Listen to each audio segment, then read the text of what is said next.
Alhamdulillah hari ini ternyata Desember kita bisa belajar banyak kayaknya hari ini. Sudah komplit nih. Eh Bung Rocky Gerung nanti pasti akan ngomongin lingkungan, hutan. Terus Mas Yudi pasti ngomongin apa namanya Hari korupsi. hari Anti korupsi. hari anti korupsi. Yang hari ini saya dengar-dengar korupsinya bukan di level 1, di level 3, 4. Nah itu gimana cara motongnya. Dan pastinya ada Ustaz Nanda. Ustaz Nanda menjadi sebuah kebahagiaan kita karena terakhir Ustaz Nanda September. Beliau itu selalu setiap 2-3 bulan baru bisa menginjakkan di mana Condet. Karena beliau tinggal di Condet. Selebihnya beliau menemani menemani teman-teman di Kobul. Nah, mudah-mudahan segera balik ya Mas. Karena beliau tanggal 15 harus kembali lagi ke sana. Oke, teman-teman kita akan buka diskusi malam hari ini. Mungkin Mas Nanda, kita sudah tadi mendengarkan beberapa teman-teman ya mengenai warta, sastra, arta, dan definisi dan pendekatan. Mungkin di sesi ini kita akan lebih memperdalam lagi. Kalau nanti tadi sifatnya masih bagaimana kita mengelaborasi, tapi mungkin saya minta Mas Nanda untuk layar berikutnya. Bagaimana langkah-langkah atau cara berpikir yang lebih fundamental untuk melihat fenomena-fenomena hari ini yang kita hubungkan dengan perilaku. Ya. Karena kita tahu bangsa kita cukup besar ya hari ini, tapi fenomena cukup menarik. Ya. Saya mungkin cerita sedikit Mas Nanda, pasca kemarin kejadian di Sumatera yang hancur lebur, netizen itu usil Mas. Jadi setiap gunung itu dilihatin mana yang kosong. Nah, ada di Gunung Slamet lah, ada di mana Banyuwangi Selatan lah, ada di macam-macam. Artinya apa? Fenomena informasi itu terbangun. Memang generasi Z ini senang nguli informasi yang dulu tidak kelihatan, sekarang tabirnya mulai dimunculin pelan-pelan. Nah, pertanyaan saya pada fenomena itu, apakah pada strategi media atau strategi pilar keempat demokrasi media itu apakah inline dengan kondisi? Artinya apa? Netizen, warga, kalau kita balik ke election, pemilih kita itu sekarang sangat kritis di luar pemilu. Saat pemilu, bego lagi, ya kan? 100.000 lagi, 150 lagi. Fenomena itu, satu apakah juga akan berkembang di beberapa, terutama emerging country ya, apakah itu juga berkembang? Atau memang fenomena itu hanya terjadi di Indonesia? Saya punya kawan, salah satu politisi dan masuk ke DPRD tingkat 2, elektabilitas gak cukup Mas. Isi tas juga cukup. Nah, jadi memang dia bikin buku elektabilitas, isi tas mempengaruhi elektabilitas. Nah, fenomena itu terjadi. Dan hari ini kita melihat impact dari apa yang kita katakan. Nah, monggo Mas, kita lebih dalam lagi. Di sini juga sudah ada Bang Rocky Gerung dan Mas Yudi, pasti akan lebih tajam. Mungkin itu ya Ustadz Fahmi, kita awali. Mas Nanda kami persilahkan, feel free. Nanti kita juga buka ruang diskusi untuk lebih dalam. Waktu dan tempat kami persilahkan. Aduh ini lawang murid kok duluan ini. Gimana ini? Kanan kiri guru semua. Ya udah, kalau murid duluan tuh berarti niatnya supaya bisa dikoreksi kalau dia keliru. Izinkan saya mengawali dengan Assalamualaikum warahmatullahi wabarakatuh. Alhamdulillah wassalatu wassalamu ala rasulillah wa ala alihi wa sahbihi wa man wala. Yang kami hormati Pak Yudi, Pak Rocky, Ustadz Fahmi, Ustadz Tri, dan para jamaah sekalian. Izinkan saya mengawali dengan melanjutkan saja dari sesi tadi dan amanat dari para moderator kita Al-Muhtaram. Arta sastra, warta dan arta sastra sudah dibahas saya kira di sesi 1 dan bisa dibaca di mukaddimah. Di situ ada kata kunci titik-titik by deception. Mau rolling, mau winning, mau silahkan diisi titik-titik itu ya. Tidak menjadi jangkep maiyahan kalau nggak dikembalikan ke marjanya, yaitu wisdomnya nubuwah. Dalam hal ini Mbah Nun sebagai pewaris nubuwah. Deception itu basisnya sederhana, kebohongan. Tapi kebohongan itu yang tidak sederhana. Bahkan kebohongan sudah bermetamorfosa. Dalam current strategic culture itu dibandingkan dengan dulu. Dulu itu kebohongan artinya kalau ada berita tidak sama dengan realitanya. Tetapi pengasahan tradecraft dalam beberapa keahlian ilmu negara dan maturitasnya dicapai di Perang Dunia Kedua dan Perang Dingin dan seterusnya, akhirnya melahirkan kemampuan baru yaitu menciptakan kondisi. Akhirnya kebohongan tidak sederhana lagi. Kebohongan itu bukan hanya berita yang tidak sesuai dengan realita, tetapi kemampuan menciptakan realita yang berjarak dengan kebenaran. Kenyataan tidak sama dengan kebenaran, kebenaran akhirnya tidak ada dalam kenyataan, dan yang nyata hal-hal yang tidak benar. Tanpa sadar, manuver strategis di ruang informasi ini, kita sebut saja sebagai information warfare, begitu ya, membelah populasi bukan atas dasar benar dan salah, tapi membelah populasi berdasarkan salah dan salah. Akhirnya melahirkan norma moral baru yang sifatnya defensif reaktif, yaitu ya sudahlah pilih yang keburukannya paling sedikit. Itu pun membutuhkan ilmu untuk menimbang mana yang keburukannya lebih sedikit. Jadi akhirnya, kalaupun ada sesuatu yang harus didemokratisasi, adalah penguasaan arta sastra ini sendiri. Untuk melahirkan level playing field. Karena pasti yang akan dimanfaatkan nanti adalah instrumen kuasa, apapun bentuknya dan seterusnya. Nah, kembali ke kenabian, apakah bohong itu selalu salah? Enggak, tapi dibatasi hanya 3 hal. 3 hal di mana kenabian membenarkan kebohongan. 1, dalam memenangkan perang melawan yang batil. Berarti harus persis, harus tahu dulu. Ini kita benar apa salah. Kalau kita benar baru boleh. Untuk memenangkan perang dalam pengertian tradisional ya. Bukan anything short of war. Tapi betul-betul in a combat situation. Karena dasar dari tactical disposition adalah membongkar posisi lawan dan menutup posisi sendiri. Ini sebuah kebohongan sebetulnya. Kebohongan kedua dibolehkan untuk mendamaikan 2 pihak yang berselisih. Ada kawan kita tengkar, di mana perlu boleh diadakan suatu pengelabuan untuk mendorong 2 pihak ini ketemu ke titik di mana peaceful resolution of conflict itu memungkinkan. Threshold-nya tercapai. Dan itu membutuhkan level ilmu sendiri. Yang ketiga pasti akan kontroversial, saya mohon maaf dulu pada separuh audiens. Kalimat suami ke istri. Ya ini kan bisa dimaknai macam-macam. Bisa dibilang, kamu adalah wanita tercantik di dunia. Pasti bohong ini, pasti. Gak mungkin, karena kriterianya gak ada kan. Gak ada gitu.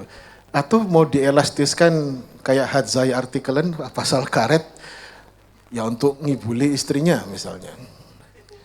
Kadang-kadang ada 1-2 hal memang lebih baik ya minta maaf daripada minta izin kan gitu kan tuh gitu kan. Walaupun ini nanti bisa lebih dari duha sampai duhur kalau didalami ini, tapi intinya 3 tadi lah secara kenabian dalam batas-batas yang dipandu juga oleh hikam kenabian. Kebohongan itu baru benar pada 3 kondisi tersebut sepanjang tujuannya hak kan begitu. Masalahnya sekarang adalah kita hidup di zaman yang lapis pahit, bukan lapis legit. Dan mungkin model ini saya tawarkan untuk model berpikir kita untuk mulai melihat sesuatu itu tidak dalam lokalitas baik lokus maupun tempus. Karena after all, fakta kosmis itu kan bergerak dalam satu time and space continuum. Bahkan as it expands, ya karena Doppler effect kita menerima itu gitu kan, bahwa spektrum warna bintang itu cenderung bergerak ke arah merah, berarti saling menjauh, berarti kan ekspansif. Nah, apa yang membuat kita berpikir bahwa realitas sosiopolitik dan demografi itu tidak sama? Sama. Jadi apa yang terjadi di Indonesia pastinya beyond any doubt, beyond any level of doubt, itu bagian dari percaturan yang dalam sistem yang lebih besar. Nah, jadi sebelum membahas mengenai apapun tentang informasi di domain publik, sebelum berdiskusi seberapa jauh sebetulnya sudah ada keterbukaan informasi kah? Atau mau diperdebatkan ini baru keterbukaan data atau informasi, dan kita belum bahas tentang apa beda informasi dengan keterangan misalnya. Dimensi spiritualnya sangat kuat loh sebetulnya itu. Kan beda kan keterangan dengan informasi, pasti ada kaitan dengan cahaya. Cahaya itu penjelasan skripturalnya di kitab suci pasti di surat tentang cahaya, An-Nur. Tadi sudah dibacakan di majelis tawasulan di awal. Jadi where we are now, kita mengira atau mengklaim sekarang masyarakat kritis. Apa ya cukup kritis? Kang Mastri tadi sudah menggambarkan kurva yang unik, kecerdasan musiman dan ketidakcerdasan lah ya, biar gak kasar ya. Kecerdasan musiman dengan ketidakcerdasan musiman. Kok beririsan dengan siklus elektoral? Bapak kita, guru kita pasti bisa membedah itu secara menarik sekali. Karena memang itu fenomena yang arsitektur intervensi itu pasti memerlukan arsitektur kebodohan. Electoral induced stupidity and electoral based intervention mechanism. Karena paradoks kan, mereka buat border, setelah itu mereka bikin globalisasi. Berarti hanya ada satu arus yang dikehendaki, sisi lainnya tidak dikehendaki. Selectivity of transparency. Yang penting bukan transparansi sebenarnya, kejujuran. Beda, transparansi beda dengan kejujuran. Kalau Anda cukup cerdas untuk meng-device sesuatu deception, terus kemudian Anda letakkan itu di dalam transparansi, kan transparan itu. Tapi apakah itu jujur? Tidak. Dan saya melihat, monggo nanti silakan disanggah kalau misalnya observasi saya ternyata lebih ke imajinatif ya. Reality show itu enggak terjadi di televisi sekarang saja.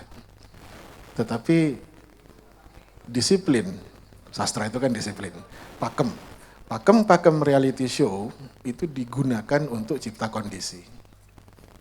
Yang di-induce melalui tadi electoral cycle. Jadi simulakranya itu bersiklus sesuai dengan timeline of procedural aspect of democracy. Karena sistem intervensi yang efektif itu harus terlihat justified by popular support. Kan begitu. Saya nggak ngomong Indonesia kok, saya ngomong dunia saat ini. Kenapa? Kita sedang ada dalam 100 tahun, akhir dari satu siklus 100 tahun. Drama ini terjadi di awal 1900-an untuk menciptakan dunia yang sekarang kita anggap sudah dari dulu seperti ini. Enggak, ini dunia yang that we know itu sebetulnya pola pakemnya itu diciptakan 100 tahun yang lalu, kita ada di ujungnya. Kenapa drama ada di awal dan di ujungnya? Karena sekarang itu decaying. Tapi kita jangan masuk ke sana dulu. Biar nanti ini kita elaborasi ketika diskusi. Karena nanti juga akan ada insight yang beyond geopolitics, beyond geostrategy, mungkin lebih berakar ke humanity, dan di situ berarti kita harus memaknainya juga secara spiritual. Kan bahkan sebelum kenabian Kanjeng Nabi Muhammad, ketika kenabian Al-Masih, apa yang beliau sabdakan? The truth shall set you free. Kebenaran akan membebaskan Anda. Sebaliknya dengan mafhum mukhalafah, kalau tradisi pondok kita pakai, kebalikannya, disinformasilah yang membelenggu Anda sebetulnya. Termasuk involuntary servitude dalam tatanan yang disebut sebagai market mechanism. Nggak ada yang salah dengan market, nggak ada yang salah dengan mekanisme, nggak ada yang salah dengan market mechanism. Kalau tidak dimuati satu asumsi-asumsi tertentu. Justifikasi mengenai bobot nilai tukar, medium of exchange, currency. Itu semua kan informasi yang Anda disuruh menerima begitu saja sebagai satu face value. Kalaupun Anda ingin mempertanyakan juga nanti akan berhadapan dengan rumus yang begitu mengular gitu kan.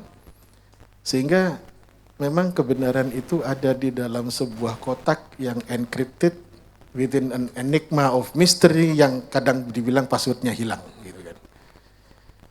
Nah, itu yang sebetulnya concern, saya kira concern kita semua, bahwa kalaupun sekarang kita ingin mencari keterangan tentang kebenaran, di mana? Ketika mekanisme dan sumber-sumber informasi sebetulnya justru sedang bekerja sebagai sebuah mesin deception. Entah terkait dengan electoral cycle atau tidak, yang jelas dia bekerja sebagai sebuah deception. Sebelum saya akhiri, saya mengajak teman-teman untuk sedikit bertamasya pikiran. Ada yang salah loh dalam headline internasional itu. Terus nasional nggak usah dibahas lah, internasional aja. Loh iya kan, soalnya kan arsitekturnya kan kalau dipahami pancernya ke bawah nanti paham semua gitu kan. Yang penting kan rumusnya dulu. Rumusnya dulu. Dua kejadian. Ketika ada satu negara adidaya keluar dari Asia Tenggara di tahun 70-an. Headline-nya masih lebih jujur daripada ketika adidaya ini keluar dari satu negara di tahun 2021. Atau dinamika tentang perkembangan harian dalam front laut hitam, Ukraine. Itu adalah contoh dari ada elephant in the room, atau a tank in the room. Elephant kan zaman Alexander the Great ya, sekarang tank. Oke. Ada tank di ruangan yang tidak diadres. Elephant in the room itu kan konsep sesuatu yang deliberately ignored by everyone, presumably karena dia none of them has the capacity to address that issue if they start to talk about it. Gitu. Nah, Anda sekarang sedang menghadapi satu endless loop dari sebuah gramafon yang sebenarnya rusak. Elephant in the room artinya ada gajah merah dalam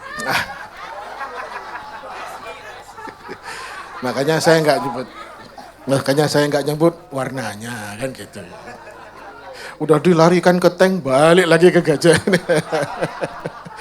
Ini contoh dari seorang waskito yang nggak mempan disinformasi.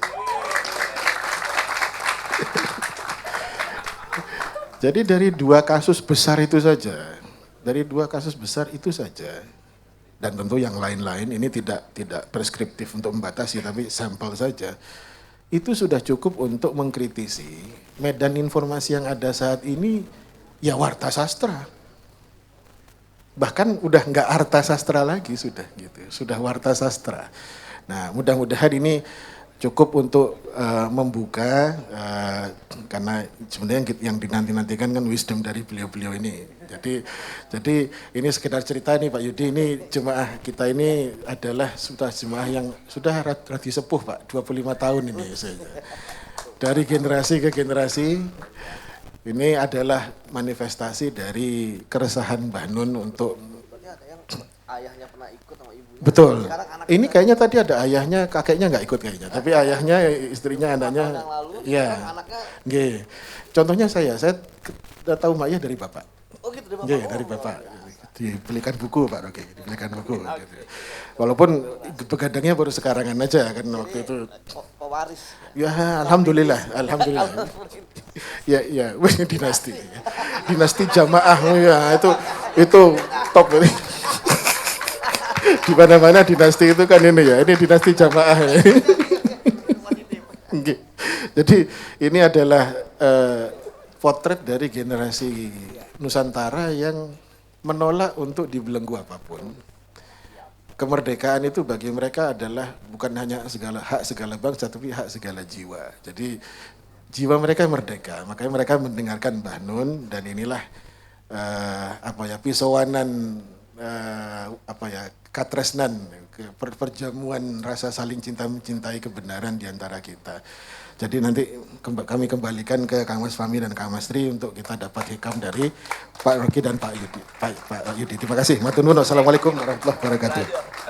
Terima kasih Mas Nanda, Ustadz Nanda.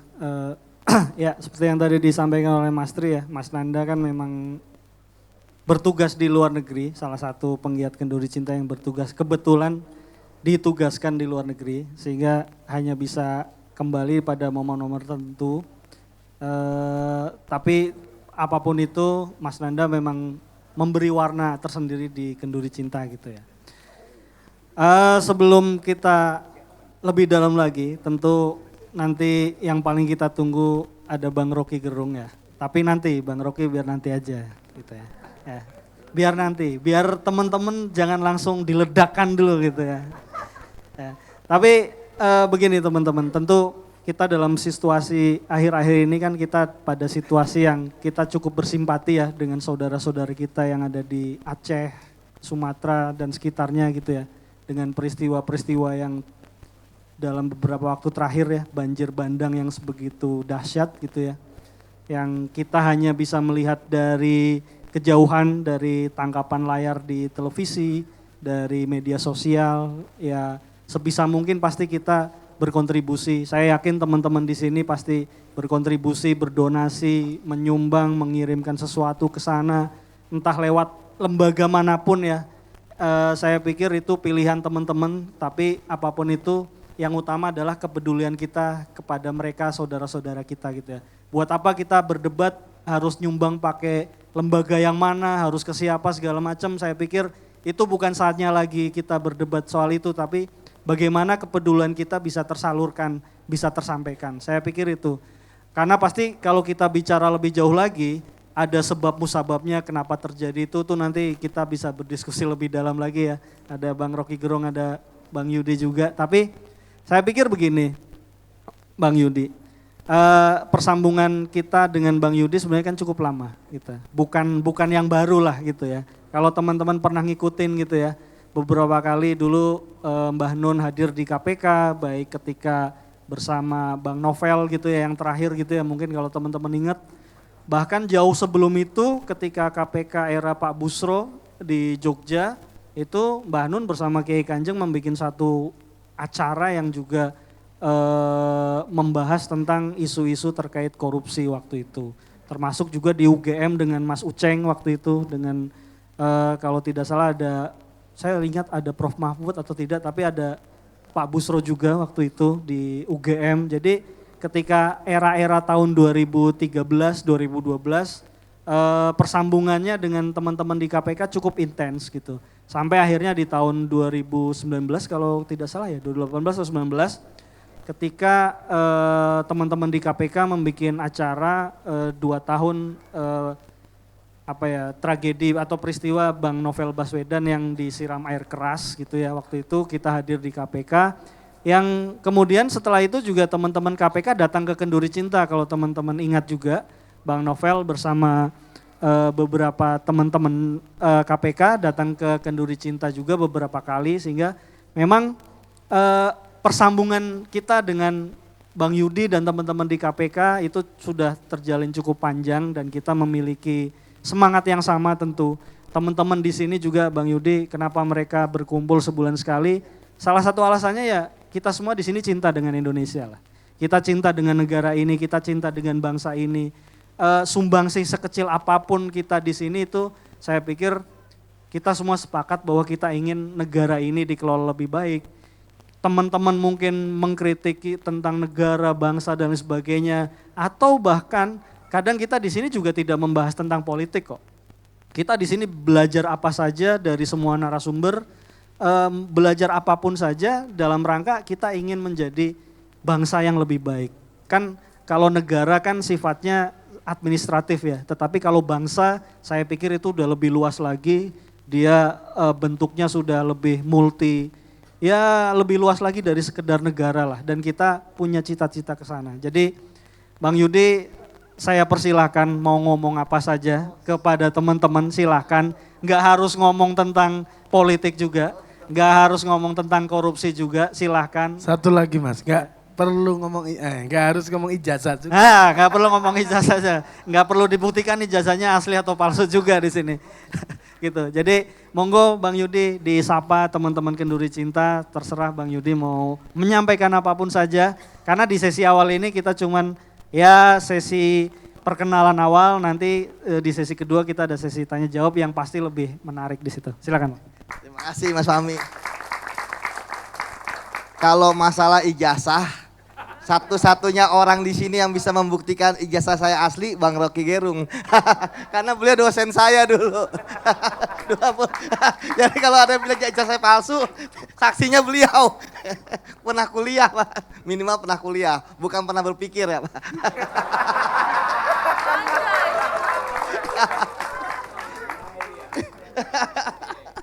Berarti masuk Pak, warisan Bapak masuk ke saya dong berarti, nyimak. Jadi gini, teman-teman suruh ngomong apa aja, teman-teman ngomong-ngomong ijazah ya, ijazah lagi gitu kan. Di sini yang lulusan SD ada kan? Hah? Semuanya lulusan SD kan? Ada yang SR Mas. Ada SR, wah masih ada yang SR. Jadi kalau teman-teman kita lulusan SD, kita kan disuruh menggambar pada saat itu. Ada 2 buah gunung, ada matahari, ada jalanan satu, ya sawah-sawah, kemudian di gunung itu ada pohon. Itulah idealnya alam kita. Jadi ketika sekarang orang tiba-tiba kaget ada banjir bandang, ya, kemudian lumpur, kayu, ya kayu yang nggak punya KTP gitu ya, ada nomornya lagi. Jadi kayu itu sekarang bisa menebang dirinya sendiri, ya kan, menomorkan dirinya sendiri, dan ada capnya, instansi di mana perusahaannya. Nah, jadi ketika kemudian kemudian kita belajar bahwa air kan dari dulu itu aja, dia hanya berubah bentuk, ya warna, kasih sirup kali. Kemudian ketika hutan, kita belajar udah jelas. Hutan itu kan dia kalau ada hujan dia menyerap, dibawa ke tanah, kemudian air-airnya diserap sama dia. Kan begitu, mudah sekali itu. Jadi kemudian ketika ada penebangan di hutan, berarti kan ada berapa yang tidak terserap airnya. Itu yang pertama. Kemudian yang kedua, kan ini kan gak cuma 100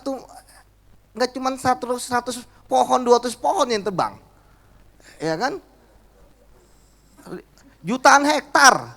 Nah, kalau kita bicara mengenai jutaan hektar, kan jalanan tadi cuma ada berapa? 1. Memangnya kalau nebang pohon itu pakai gergaji bisa berapa tahun? Ya kan? Bagaimana backhoe ya bisa dibawa pakai towing? Ya, gimana ada base camp pekerja, bolak-balik makanan transportasi, ya. Kemudian hasil hutan dibawa dengan truk segede gaban. Wah, di sini pernah nonton gaban nggak dulu? Oh, ada jamak, oh berarti kelahiran 90-an ya. Segede gaban gitu ya. Kok tiba-tiba di situ orang Kementerian Kehutanan nggak ngelihat. Aparat nggak ngelihat. Begitu lewat gitu kan. Itu dari mana gitu. Jadi kemudian teman-teman ketika sekarang ya ketika hutan ditebang ya baik yang legal maupun ilegal gitu ya. Ya pasti kan ada dampaknya. Jadi ketika sekarang tiba-tiba ada seperti ini bagi saya ya seharusnya itu sudah dipikirkan dari dulu gitu ketika menebang satu pohon. Kemarin ya akhirnya kan saudara-saudara kita ya tertimpa bencana, ada yang meninggal, ada yang belum ketemu dan lain sebagainya. Tapi ini kan akibat apa teman-teman? Keserakahan. Emang berapa banyak sih sebenarnya manusia ini butuh kayu? Ya. Oh, ngapain 3 pohon? Jangan jurang dulu tuh biar Bang Rocky itu. Jadi seperti kata Gandhi ya, dunia ini kan sebenarnya cukup untuk semua orang, kecuali untuk orang yang serakah. Sama teman-teman, kenapa sih korupsi itu terjadi? Korupsi terjadi itu kan bukan hanya karena ada niat, ada kesempatan, ada sistem yang lemah, tapi karena greed, karena rakus. Saya nggak pernah menemukan ketika ada orang korupsi, ya dia dalam keadaan miskin, nggak pernah Pak. Dia, Pak saya lapar Pak, makanya saya korupsi Pak. Nggak ada. Dia mobilnya cuma 1, 2, 3, enggak Pak, banyak. Ya ada pernah kita sita ya harta koruptor rekeningnya itu nolnya 12. Nah, teman-teman nolnya berapa? Di rekening nolnya berapa? Ayo, ada yang rekening nolnya 11 ada nggak? Bukan nolnya berapa, nolnya di depan. Oh, nol di depan, jadi 0. Ini baru tanggal 12. udah nggak ada aja, udah gelinding semua gitu kan? Itu harus tanya PPATK. Dilaporin ya. LHKPN gitu ya. Jadi ini menarik teman-teman. Akhirnya hari ini kemarin kita memperingati Hari Anti Korupsi Sedunia. Bayangkan Hari Anti Korupsi Sedunia ya, KPK melakukan OTT ya. Itu bupatinya habis ceramah tentang anti korupsi gitu kan. Jadi dia mau loh sebelumnya Tugu, bayangin Tugu anti korupsi juga di korupsi. Ya. Jadi apa yang nggak dikorupsi di negara kita? Wah banyak, rutan, pungli, ketuanya aja belum ditahan sampai sekarang kan? Bulu tangkis. Jadi ya kalau teman-teman ya kita sekarang ngelihat ya malam-malam kita ngomongin korupsi gitu kan. Sementara koruptor sekarang lagi tidur nyenyak. Lagi dengerin, lagi dengerin gitu ya. Jadi koruptor itu sebenarnya dia nggak takut diomongin, ya ditangkap aja, ya dia nggak takut. Ada koruptor keluar dari ruang pemeriksaan dadah-dadah, senyum-senyum, ya. Bahkan kemarin bupati yang ditangkap bilang ketika ditanya warta-warti gitu kan, bilang kamu cantik deh kan, ya kan gimana gitu. Ngeselin gitu. Ya kenapa? Karena gini, kenapa mereka seperti itu? Karena mereka merasa mereka ya ketika mereka ditangkap, mereka menganggap itu udah tebang pilih. Ya bukan tebang matang. Udah tebang pilih, ya masuk penjara, penjaranya mewah. Ya mewah mana sama rumah sama kosan teman-teman kalau lihat penjara. Ya kan, masuk penjara mewah. Begitu masuk penjara, hukumannya mereka sudah ringan. Kalau bisa nyogok hakim, bebas. Ya, kemudian berikutnya, teman-teman, begitu dia masuk penjara, dia dapat remisi. Donor darah dapat remisi, kerja bakti dapat remisi, mungkin jikat WC pun dapat remisi. Apa aja itu dia jadi remisi? Jadi berkelakuan baik gitu kan. Kemudian teman-teman begitu dia keluar, begitu kemudian dia 2/3, dia dapat bebas bersyarat. Bebas bersyarat, begitu bebas, dia tetap kaya, nggak miskin. Bahkan ada koruptor itu disambut di luar penjara, kayak pahlawan. Ya, jadi hanya di Indonesia itu koruptor itu sanjung-sanjung. Kemudian dia ikut berpolitik, menang, ya kan? Pilkada menang, pileg menang, uang yang nggak habis. Jangan jurang dulu, belum waktunya. Sabar, kita kayak mobil matic kan, nggak langsung kencang, jangan. Kalau manual bisa. Nah, bahkan ada yang sempat, ya, ada koruptor meninggal di penjara, bahkan dimakamin di taman makam pahlawan. Ya, saya dengar terakhir katanya dibongkar, dipindahin gitu ya. Tapi kan sempat gitu kan. Sempat. Bahkan ada yang dapat bintang Mahaputra. Itu Bang Rocky aja. Kita main aman dulu. Cut. Action. Oke, tepuk tangan semua. Biar lebih ngira. Nah, abis itu ya teman-teman, ya banyak plot twist lah ya. Jadi koruptor itu nggak ada namanya cancel culture gitu ya, kayak pelari kacer gitu ya. Coba kalau misalnya ada yang kemarin tumbler, ya kan? Wow, langsung kita sikat kan, selesai, dia yang dipecat gitu kan. Kemudian apa lagi?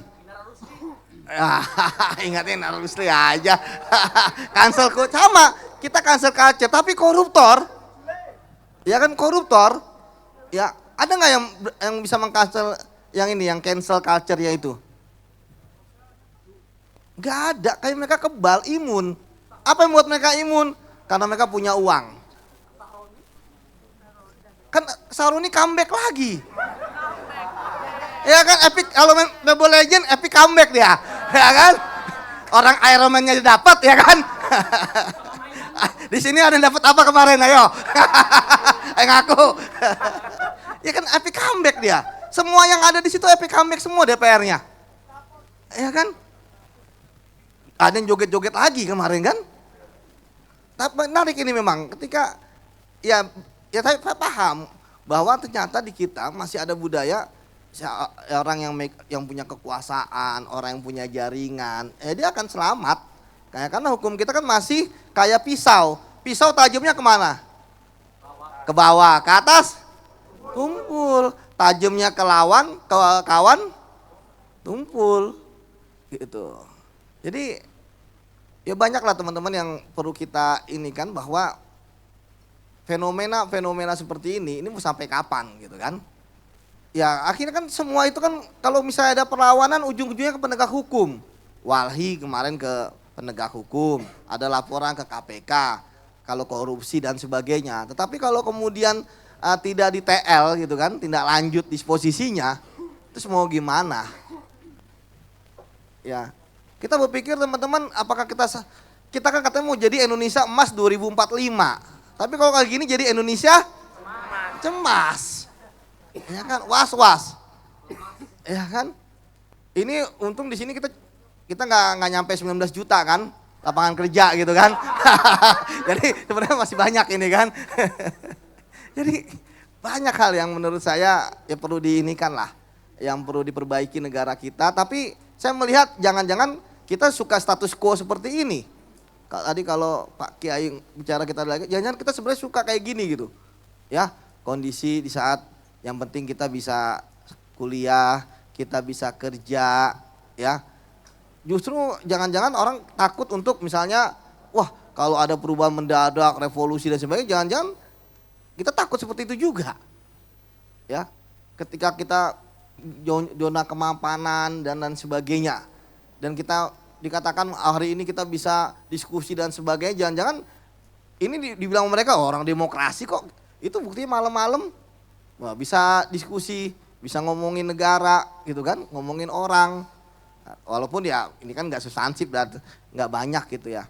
Jadi ya kembali lagi teman-teman mengenai korupsi yang terjadi kita, saya juga bingung kenapa 9 Desember selalu diperingati hari anti korupsi gitu kan. Korupsi kok diperingati gitu kan, berarti 355 hari yang lain gimana?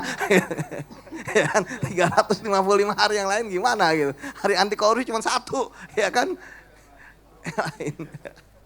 Jadi ya memang ya kalau teman-teman lihat ya akhirnya benar yang terjadi di negara kita kan akhirnya yang sudah disebut-sebut namanya nggak diperiksa ya. Yang terlibat ini nggak diperiksa, terlibat itu nggak diperiksa. Maksudnya gini ya, kalau misalnya main cantik kan diperiksa, kemudian anggap aja formil, udah gitu, udah diperiksa. Tapi untuk keberani untuk memanggil surat aja nggak berani gitu kan.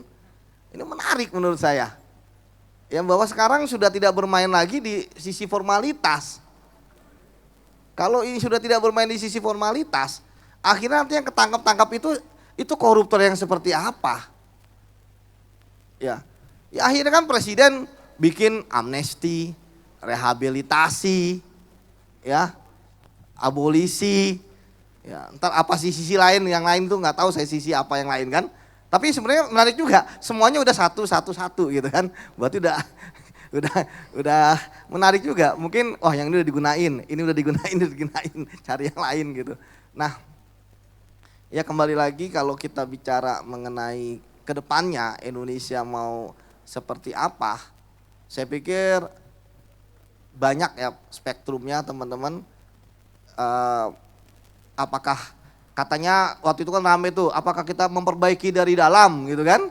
Begitu udah di dalam, betah, diam gitu kan? Kalau bisa perpanjang kontrak gitu kan?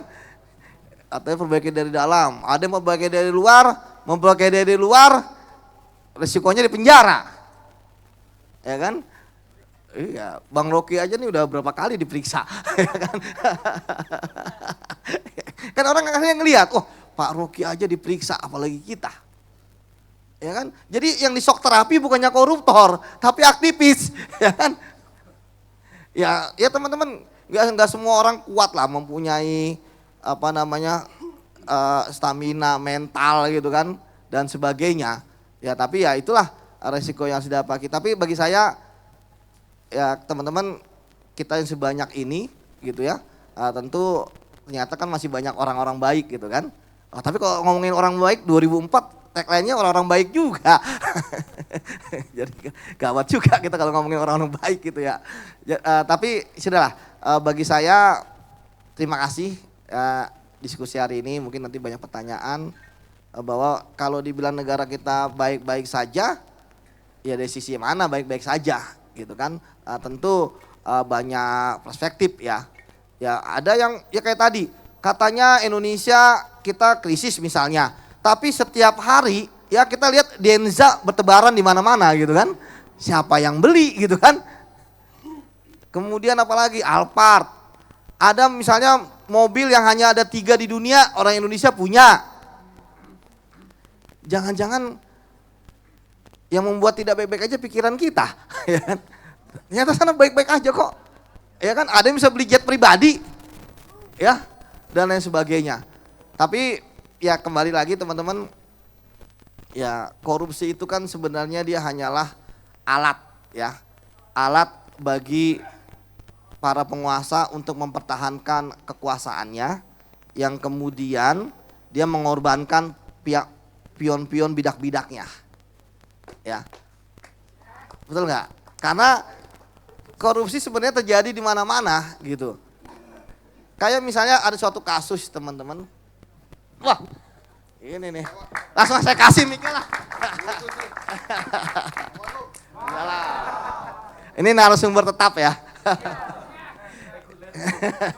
Ya jadi korupsi itu terjadi di mana-mana, tetapi yang ditangkap itu ya masih yang di bagian bawahnya, bukan di bagian atasnya. Permasalahannya adalah ketika penegak hukum ya itu dipilih ya oleh kekuasaan. Ya itu ya gimana mereka bisa independen. Mungkin itu sekian sebagai pengantar. Terima kasih. Terima kasih Bang Yudi. Selamat datang Bang Hensa. Ya, saya pikir tadi Bang Yudi sudah sedikit membuka ya beberapa hal apa yang mungkin kita pikir nanti bisa digali di sesi selanjutnya gitu ya. Sekarang kita sebelum ke Bang Hensa ya, biar Bang Hensa mau makan tahu dulu ya. Tapi udah mau habis Bang tahunya. Ya, kita ke Bang Rocky Gerung ya. Bang Rocky tentu bukan yang orang asing lah di kita ya, sudah keempat kalinya hadir di Kenduri Cinta. Saya pikir Bang Rocky juga punya banyak hal yang ingin disampaikan, tapi sedikit mungkin saya menyampaikan sedikit dari apa yang sebenarnya kenapa kita ngangkat tema ini gitu ya. Awalnya kan dari teman-teman di Rebuan itu mengangkat salah satu tulisan Cak Nun yang membicarakan tentang informasi ya. Bahwa kemudian kita elaborasi bahwa ternyata yang dilakukan oleh Cak Nun sejak tahun 70-an, 80-an dengan menulis adalah beliau itu memproduksi informasi gitu ya. Beliau pernah jadi wartawan gitu ya, beliau pernah jadi ya sastrawan sudah pasti, penulis esai, puisi dan lain sebagainya gitu ya. Yang beliau lakukan ternyata adalah memproduksi informasi. Kenapa? Beberapa kali kita ketemu dengan beberapa orang gitu ya yang tahu mungkin yang mengalami bagaimana seorang MH Ainun Najib ketika mengungkapkan dalam tanda kutip ya perlawanan di era Orde Baru melalui tulisan-tulisannya yang kemudian dibukukan, yang kemudian ketika tulisan-tulisan itu dibaca hari ini ternyata tuh masih relevan gitu. Sehingga bagi kita, bagi kami di Rebuan di Kenduri Cinta tuh kami punya salah satu kesimpulan bahwa apa yang dilakukan oleh Cak Nun adalah memproduksi informasi. Sementara kita hari ini kan lebih banyak kita menjadi konsumen informasi ya teman-teman. Di media sosial kita hanya bisa melihat informasi, kita mengikuti trending topik misalkan apa yang viral apa gitu ya. Di YouTube juga pasti kita hanya akan menonton sesuatu yang banyak lagi diperbincangkan orang. Apalagi kalau kita ngomong media massa dan lain sebagainya. Nah, itu titik pentingnya gitu Bang Rocky, bahwa kepentingan kita atau salah satu hal yang harus kita lakukan ke depannya adalah tentang bagaimana kita memproduksi informasi. Tetapi lebih dari itu Bang Rocky, yang mendasar adalah tentu kualitas si produsen informasinya, manusianya sendiri. Sementara di tengah kita, kehidupan kita hari ini, tantangan kita begitu banyak, challengingnya pasti semakin tahun semakin bertambah. Apalagi tadi Bang Yudi sudah menyinggung Indonesia Cemas 2045 gitu ya. Kita semakin ke sana tinggal 20 tahun lagi 2045, 100 tahun Indonesia, apakah itu akan tercapai dengan kondisi bangsa yang seperti ini? Jadi mungkin Bang Rocky bisa menyampaikan apa yang seharusnya kita lakukan Bang tentang itu, sehingga ketika sampai di 2045 tadi cita-cita banyak orang tentang Indonesia emas tadi bisa kita capai. Walaupun itu mungkin terlalu tinggi Bang, tapi setidaknya ya apa sih yang bisa kita lakukan? Silakan feel free Bang Rocky. Oke.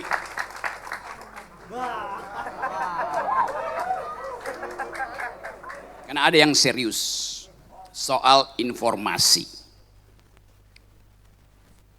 Seminggu lalu ada informasi dari lokasi bencana. Ada seseorang manggul-manggul beras.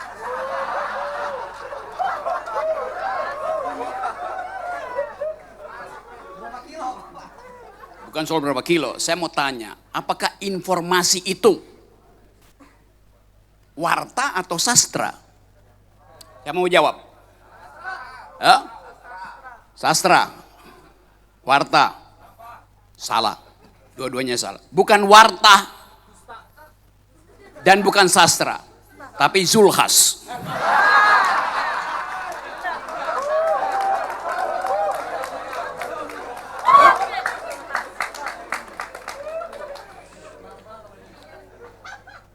Sekarang problemnya, mengapa itu jadi viral?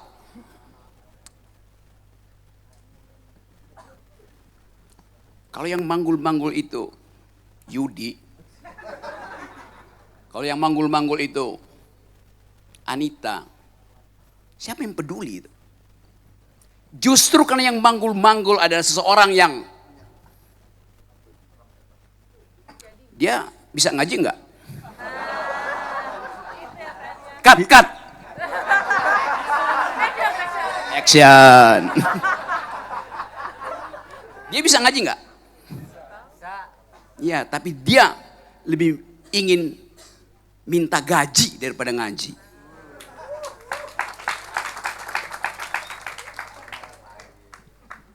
Tak mungkin informasi itu jadi viral kalau dia orang biasa. Justru karena kedudukan publiknya, maka perilaku dia kita sebut sebagai deception. Menyimpang. Sekarang kita ulas lebih dalam. Apa motif dia menyimpang? Kalau bahasa Yudi, mens reanya apa?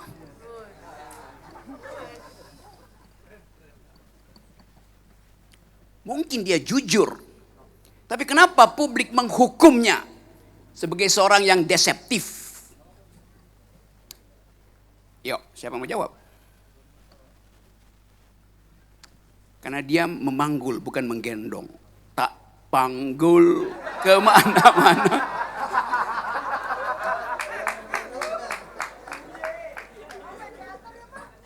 Ya, saya sutradara. Diajak main teater. Ya lalu gue sutradara sini. Jadi memanggul itu terbaca sebagai mimik yang deceptif, palsu. Karena sambil cengar-cengir. Artinya di depannya ada 3, 4, 5 kamera yang ikut. Deception artinya kejujuran yang dimanipulasi hanya demi pencitraan. Itu namanya deception. Mari Pak Kiai. Tolong carikan ayatnya. In ja'akum fasikun binaba'in fatabayyanu. Kalau datang seorang deceptif padamu, uji dengan bayan. Bukan cross check. Kenapa? Channel banyak, sumbernya satu kan sama aja. Itu Pak. Betul. Saya cuma uji kiai.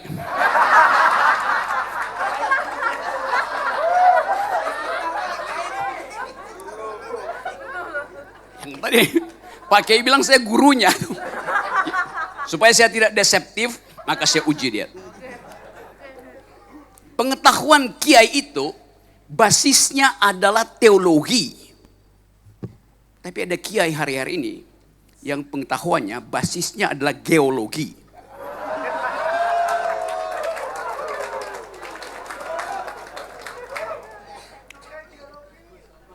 Geologi artinya tambang. Anda mengerti kan itu? It goes without saying.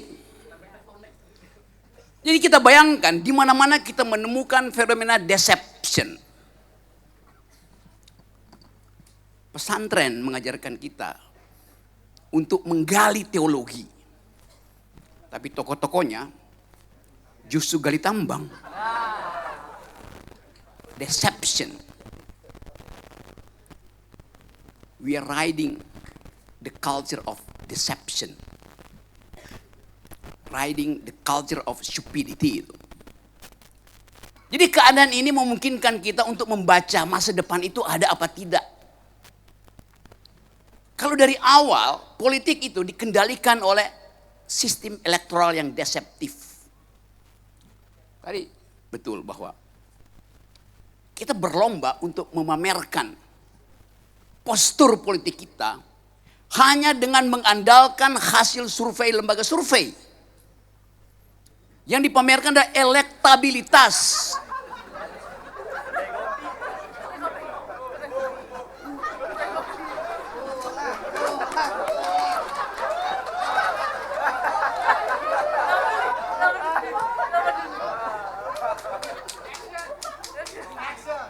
Nanti di akhir saya selamatkan dia.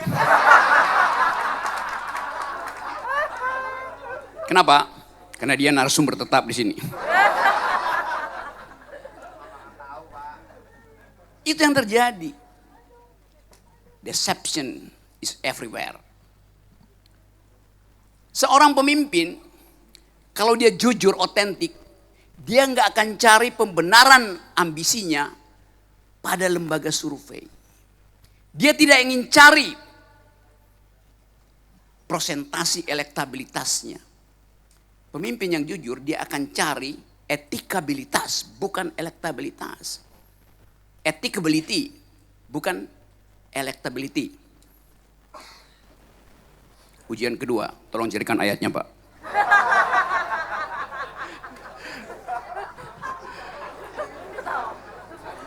Sekaligus untuk nyapa teman-teman yang masih kesengsem sama versi kontroversial tentang khilafah ya. Itu non konklusif karena kalau tahu kita lihat ujungnya apa.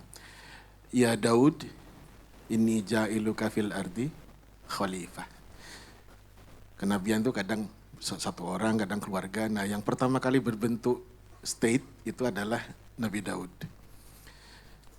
Fahkum bainan nas bil qist.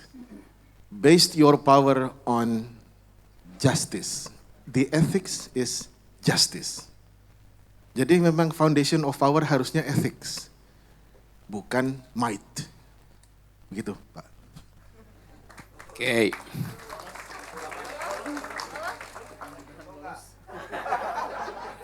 Saya beri beliau nilai A-. A untuk pengetahuan, minus untuk kehati-hatian.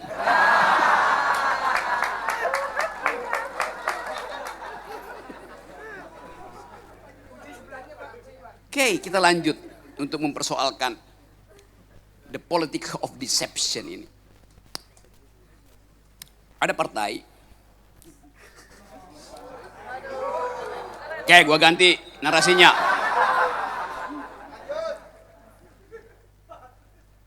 Kita lihat secara visual gajah.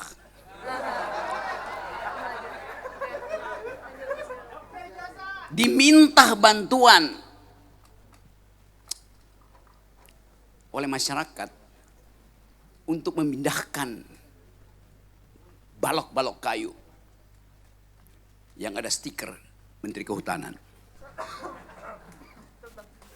Gajah itu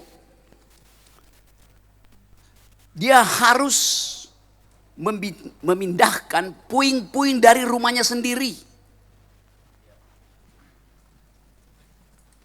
Sementara ada gajah lain yang merampok rumah orang. Itu bedanya antara gajah di Aceh dan gajah di Solo.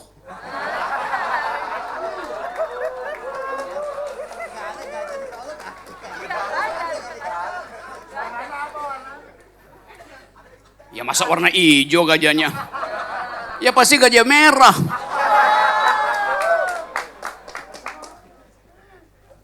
Kita ada di dalam kumpulan deception.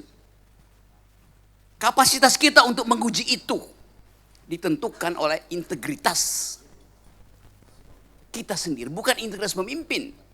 Pemimpin pasti akan deceptif. Tapi kita yang mesti berintegritas, bukan pemimpin. Kita putar logikanya. Kita yang berintegritas bisa menguji seorang pemimpin. Apakah dia memimpin hanya basis elektabilitas? Itu dia bukan pemimpin. Pemimpin dia mesti lulus ujian etikabilitas pertama. Karena dia mesti bermoral. Setelah itu kita uji. Dia harus lulus elektabilitas. Bukan intelektualitas. Karena dia mesti memimpin Indonesia di dalam pertandingan dengan dunia. Maka konsep kepemimpinan itu mesti mengerti semua isu. Pemimpin dia mesti paham tentang global security. Pemimpin mesti paham tentang environmental ethics. Pemimpin harus paham tentang human solidarity. Sekarang kita tanya, semua yang ada di negeri ini hari ini, yang mengaku pemimpin, do they speak global security? Do they speak environmental ethics? Do they speak human solidarity? No, no, no, no, no. Jadi apa dasar legitimasi dia sebagai pemimpin? Dia pasti bukan leader. Dia adalah dealer. Kita mau uji itu, teman-teman. Kita menginginkan pemimpin itu punya kemampuan etikabilitas dan kemampuan intelektualitas. Karena kita akan bersaing dengan artificial intelligence. Yang bahkan bisa mendrive kita untuk mengajukan segala macam jenis pertanyaan. AI itu mengundang kita untuk bertanya supaya AI itu bisa belajar. Karena itu mutu pertanyaan harus dibuat betul-betul kritis. Coba kita kasih contoh. Ada informasi. Seseorang dalam jabatan strategis di negeri ini pernah membagi-bagi skincare. Siapa dia? Wapres bagi-bagi skincare. Apakah itu informasi yang jujur apa deceptif? Kenapa? Yes. Anda mesti uji apakah itu informasi yang jujur atau informasi yang menyesatkan. Tanya pada artificial intelligence. Hai artificial intelligence. Ada orang bagi-bagi skincare. Apakah perlu dia bagi-bagi skincare? Pertanyaan saya pada artificial intelligence. Chat box-nya itu akan jawab. AI akan jawab. Saya bisa jawab, tapi AI bertanya, apakah dia seorang laki-laki apa perempuan? Kan AI kan nggak dapat kelengkapan data dari saya kan. Maka saya bilang, dia seorang laki-laki. Lalu AI menjawab, kalau begitu dia tidak memerlukan skincare. Masuk akal nggak? Lalu saya tanya lagi, kalau begitu dia memerlukan apa? Kata AI, karena dia laki-laki, dia memerlukan brain care.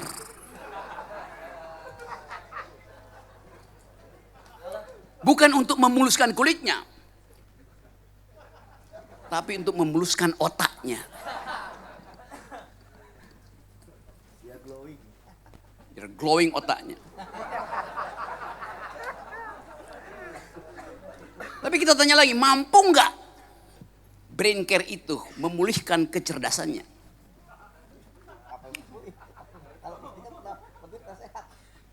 Lalu dia minta Yudi, artificial intelligence, bilang begini, setahu saya ada seseorang di negerimu namanya Yudi, punya semua informasi tentang keaslian ijazah yang bersangkutan. Cut. Jadi saudara, kita ingin menguji pemimpin itu di dalam kapasitas etikanya, kapasitas inteleknya. Baru kita minta kedai kopi menguji elektabilitasnya. Selamatkan lu. Jadi, ini belum selesai. Jadi, saudara Hensat yang menguasai metodologi menguji elektabilitas, kita minta Anda untuk jangan terima proposal dari siapapun sebelum etikabilitas dan intelektualitas dia diuji di kenduri cinta. Terima kasih.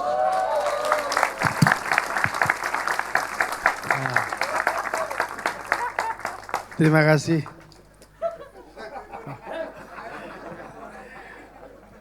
Teman-teman itu udah nyiapin pertanyaan pasti nanti. Saya akan nanya sama Bang Rocky ya. Itu kita simpen dulu. Kebetulan Bang Insa juga sudah datang.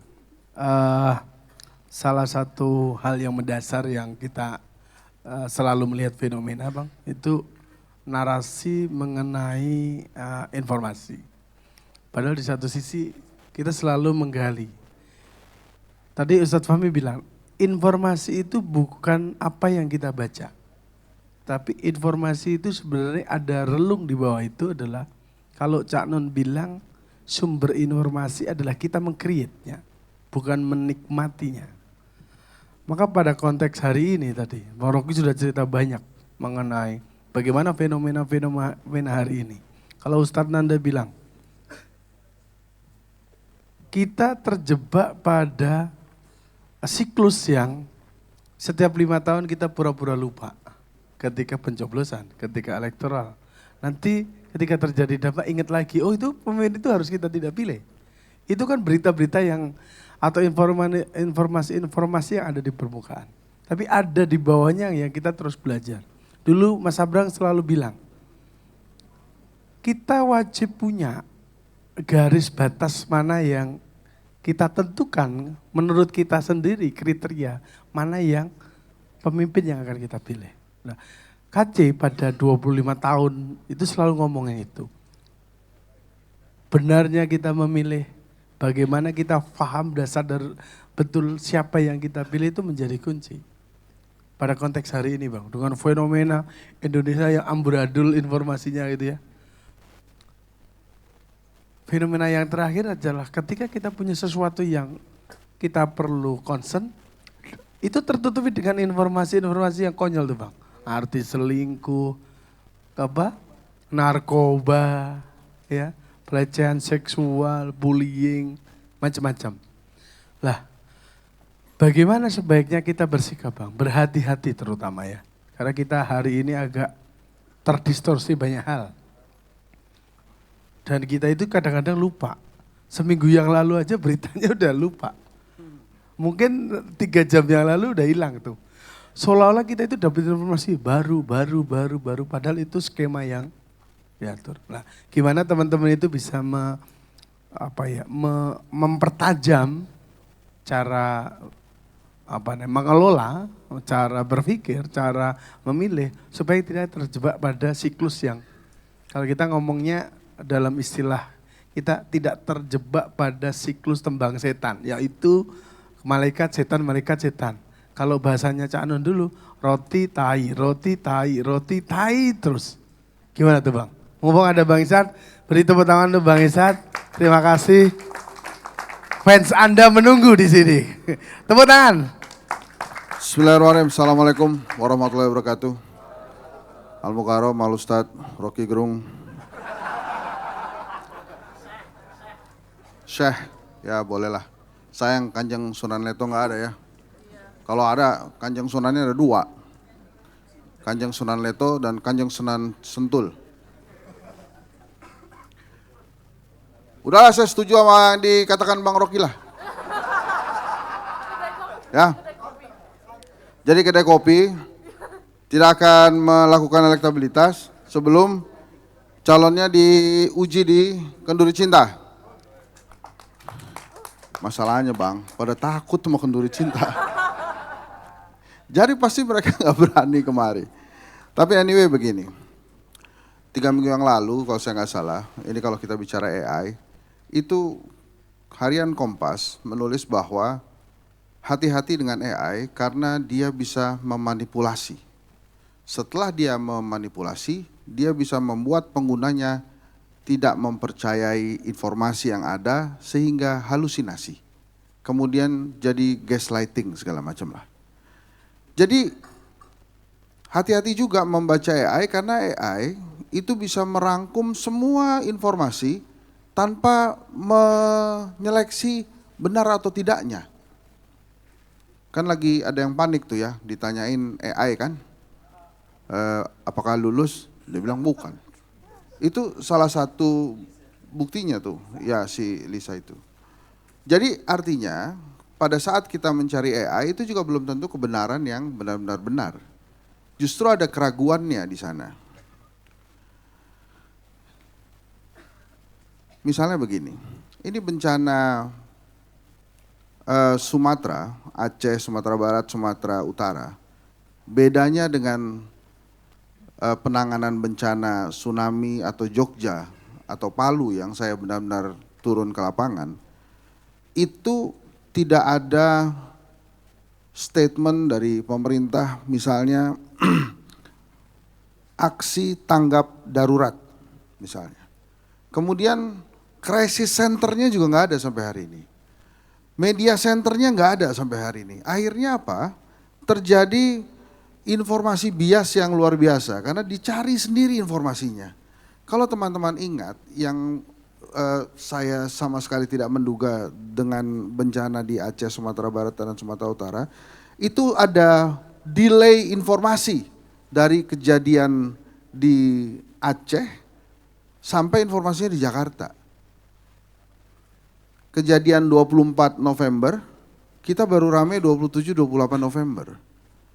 Yang disalahin apa? Listrik mati, jadi susah ngontak Jakarta. Padahal kata teman-teman Greenpeace, 8 hari sebelumnya itu sudah diperingatkan hati-hati curah hujan akan besar dan sangat mungkin tidak bisa, air bisa dahsyat turun ke buminya, itu sudah diingetin tuh. Tapi kan mungkin ya hanya mencekam di media sosial kan kata pemerintah gitu. Sehingga sampai hari ini seperti agak kebingungan gitu, ini kita mesti apa? Pak Prabowo 3 kali udah ke sana. Tapi kan belum ada hal yang bisa mumpuni untuk ditunjukkan ada apa di sana dan bagaimana pelaksanaannya. Teman-teman, saya juga pernah jadi korban banjir gitu. Dan jadi korban banjir itu nggak enak. Iya, udah gua ceritakan. Ini saya cerita yang korban banjirnya dulu. Lu jadi korban banjir, itu belum tentu bisa masuk rumah setelah airnya surut.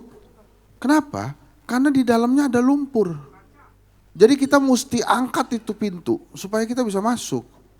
Udah masuk pun kita nggak bisa langsung ngeberesin si lumpur yang begitu tebal itu. Butuh air lagi supaya lumpurnya bisa cair terus bisa kita geser. Nggak didorong-dorong ke tembok nggak, tapi mesti kita keluarin gitu. Ya. Hah?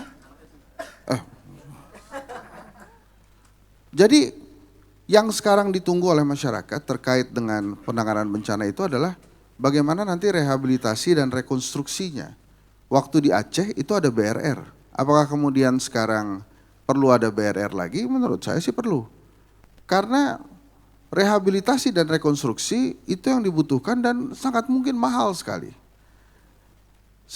Usulan saya udah dibantah tuh sama Pak Purbaya tadi. Saya usul nih, ini kalau boleh, kan ada baju yang disita oleh bea cukai itu, baju bekas yang dari asing tuh. Nah itu kalau boleh dikasihkan saja untuk korban bencana di Aceh, Sumatera Utara, Sumatera Barat. Saya usul gitu. Saya tanya juga ke Ustadz tuh ya, kira-kira kalau selundupan gitu kan haram tuh, bisa dihalalin nggak? Supaya bisa dipakai gitu. Silakan Ustadz.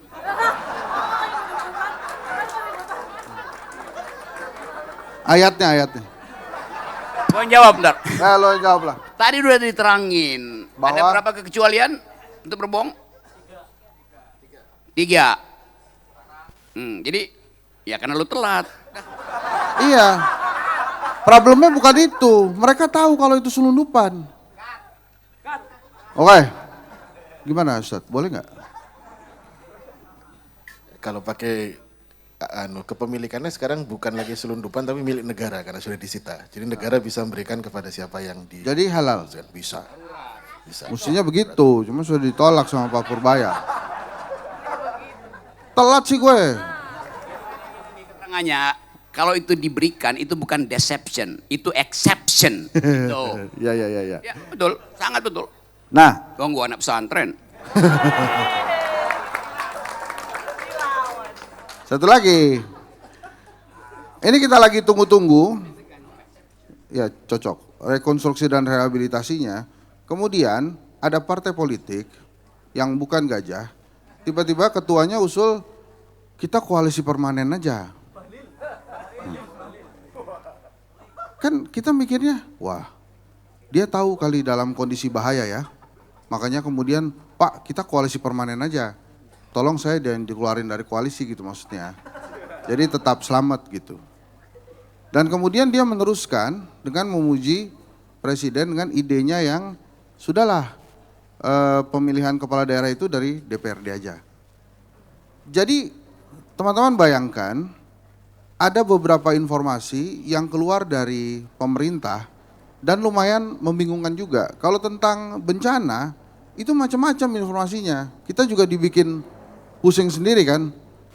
Ada yang bilang ini, ada yang bilang itu, saya udah nggak usah nyebut lagi lah, sudah terlanjur kesel saya dengarnya. Nah kemudian ada informasi-informasi lagi. Jadi mau saya gini teman-teman, ini saya sebentar aja. Karena kan kita lebih oke masuk nanti di tanya jawab. Sekarang apa yang harus kita lakukan sebagai rakyat? Bila ada hal-hal yang ingin kita tanyakan tapi tidak bisa dijawab oleh pemerintah. Saya bertanya waktu itu, kalau kami yang rakyat ini mau membantu saudara-saudara di Aceh, Sumatera Utara, Sumatera Barat, itu nyumbangnya lewat apa? Kalau tidak uang, kalau uang kan tinggal transfer. Misalnya itu tadi baju-baju atau alat-alat sekolah atau alat-alat rumah tangga. Nah itu kan kita nggak tahu tuh nyumbangnya kemana. Sebetulnya ada, bisa jadi ada, tapi informasinya nggak sampai gitu. Nah itu jenis warta atau jenis sastra tuh kira-kira. Nanti dijawabnya ya. Terima kasih. Assalamualaikum warahmatullahi wabarakatuh. Aman Bang?